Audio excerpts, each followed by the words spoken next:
બ્રહ્માજીને કહ્યું, હે બ્રહ્માજી, આ સર્વ તત્વોમાં શ્રેષ્ઠ કોણ છે?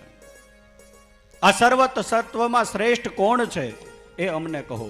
અને ત્યારે બ્રહ્માજી શિવ પુરાણમાં બોલ્યા છે કે હે દેવતાઓ, સર્વ તત્વમાં શ્રેષ્ઠ કોઈ હોય તો એ ભોળાનાથ છે, મહાદેવ છે, સર્વજ્ઞ છે.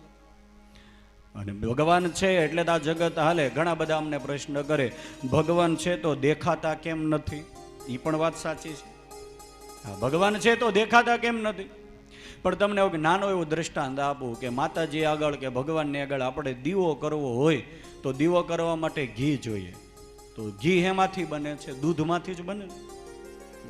હવે દૂધમાં તમે મેળવણ કરો ને એનું માખણ બને ને એનું મંથન કરો અને પછી એમાંથી દૂધ બને, ઘી બને ને પછી આપણે વાઇટ કરીએ. પણ મૂળમાં તો દૂધ જ છે ને, દૂધમાંથી જ ઘી બન્યું છે. પણ ભગવાનને દીવો કરો, દૂધમાં વાઇટ બોળી દેવું થાય? એ પ્રગટ ન થાય. એમ તલ છે, તલની અંદર જ તેલ છે, તલની અંદરથી તેલ નીકળે છે. આ શેરડી છે, શેરડીમાંથી જ રસ નીકળે છે.